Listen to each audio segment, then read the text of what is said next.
Dios les bendiga, bienvenido a la Biblia en un año, día número 259. Estamos en el libro de los Salmos y vamos a estar considerando los Salmos 109, 110 y 111. El Salmo 109 es otro salmo de David, en el cual David expresa libremente los pensamientos y sentimientos de su corazón frente a la situación de falsos testimonios y la traición de quienes David mismo había ayudado. Debemos notar, como en previos salmos semejantes a este, que las palabras de este salmo expresan con transparencia los deseos de un corazón herido y frustrado, y no necesariamente pensamientos en línea con la voluntad ni el corazón de Dios. También debemos notar que simplemente porque este salmo se encuentra en los himnarios de Israel, no quiere decir que se cantaba con alguna frecuencia en el templo. En los primeros 5 versos, David clama a Dios para ayuda contra hombres mentirosos, quienes falsamente lo acusaban. Noten en los versos 4 y 5 que estos individuos, aunque es posible que fuera uno solo, le habían pagado mal por bien a David. En los versos 6 al 15, David expresa maldiciones contra tal individuo, incluyendo que sufriera los efectos de un falso testigo y fuese encontrado culpable, que muriera antes su tiempo y que su familia quedara destituida. En los versos 11 y 12, pide que sus acreedores le quiten todo cuanto tiene, sin pena por sus hijos. Noten en los versos 13 al 15, David acude a la descripción de Dios de sí mismo en Deuteronomio 34. Luego de haber expresado sus propios deseos hacia quien percibía ser su enemigo, David invoca la naturaleza de Dios de castigar el pecado de los padres sobre los hijos hasta la tercera y cuarta generación. En este sentido, David esencialmente acusa a los padres de tal hombre o tales hombres para que los tales sean implicados en el castigo de Dios sobre sus generaciones, igualmente sus hijos. Los versos 16 al 20 describen el sujeto de este salmo como maldiciente, vengativo y falto de afecto por los pobres y menesterosos, persiguiéndolos hasta matarlos. Estos versos son esenciales en el entendimiento de este salmo para que el lector no pensara que David estuviera indebidamente alterado en su contra.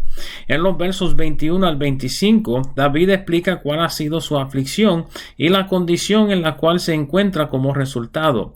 Noten en el verso 22 cómo se refiere a sí mismo como afligido y necesitado, y en el verso 24 explica que ha estado ayunando, probablemente por una contesta, lo cual lo ha debilitado. En el verso 25 se describe como objeto de oprobio. En los versos 26 al 29, David pide que todo lo contrario a lo esperado sea lo que le suceda a sus enemigos. Aunque ellos maldijeran, Dios bendeciría. En lo que ellos calumniaban, serían confundidos, y en lo que ellos quedaban avergonzados, David sería exaltado. En los versos 30 y 31 vemos la conclusión típica de un salmo de David, en donde promete alabar a Dios por sus proezas y respuestas a sus oraciones, y engrandeciendo a Jehová anticipadamente por lo que hará en su vida. El Salmo 110 es otro de los salmos de David y es considerado un salmo mesiánico. Este salmo es el tema de la conversación de Jesús con unos fariseos al final de Mateo 22, en el cual Jesús atesta a que el salmo es de David y que su contenido habla acerca de Jesús mismo. Pueden ver Mateo 22, versos 41 al 46 para más sobre eso. El salmo, aunque breve, se compone de 3 segmentos. El primer segmento se compone de solo el primer verso, en el cual David explica una conversación entre el Señor y un personaje a quien David se refiere como mi Señor. Ambas referencias son externas, implicando que David fuera privilegiado de escuchar una conversación entre el Padre y el Hijo, lo cual es lo que Jesús explica en Mateo capítulo 22. La palabra de Jehová al Señor era de sentarse a su diestra, lo cual sabemos que Jesús hizo luego de su ascensión, según los múltiples testimonios de sus discípulos y de Esteban, hasta que Jehová pusiera a sus enemigos por estrado de sus pies. En el segundo segmento, compuesto de los versos 2 al 4, David describe el lugar central del reino del Señor como siendo desde Sión en medio de sus enemigos. Esta referencia es importante al entendimiento del Apocalipsis, en donde Jesús reinará desde Sión durante el milenio con un cetro de hierro. Noten en el verso 3 la indicación que el pueblo de Dios, Israel, probablemente se entregaría voluntariamente a su reino en aquel día. En el verso 4 encontramos el fundamento del capítulo 7 de la epístola a los Hebreos, diciendo que Jesús sería sacerdote según el orden de Melquisedec. Esto es significante por cuanto el sacerdocio levítico prohibía que el rey fuera también sacerdote. Solo por el orden de Melquisedec, cuya historia se encuentra brevemente en Génesis 14, pudiera Jesús ser rey y sacerdote. El salmo termina en los versos 5 al 7 describiendo la futura victoria de Jehová sobre sus enemigos y los gobiernos de la tierra. En su soberanía reinará con justicia y ejecutará su justo juicio sobre las naciones.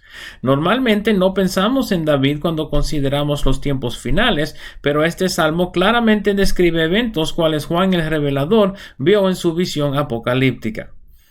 El Salmo 111 se enfoca en las obras o las maravillas de Jehová y la magnitud de sus obras y maravillas sobre la tierra y por las edades.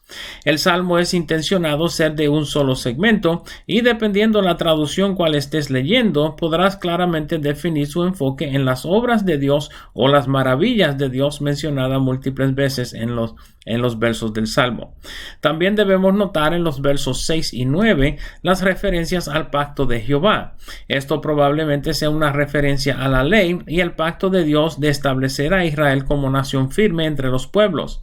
Que Jehová hiciera memoria de su pacto indica que trazara su pacto hasta su inicio en el llamado de Abraham, luego en Isaac y Jacob. Noten cómo el salmo termina describiendo el comienzo de la sabiduría como el temor de Jehová.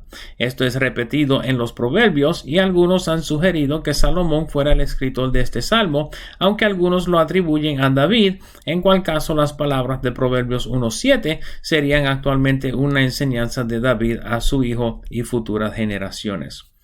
Estos han sido los Salmos 109, 110 y 111. Espero el video les sea de provecho y nos veremos por esta parte otra vez mañana. Dios me los bendiga, Dios le guarde.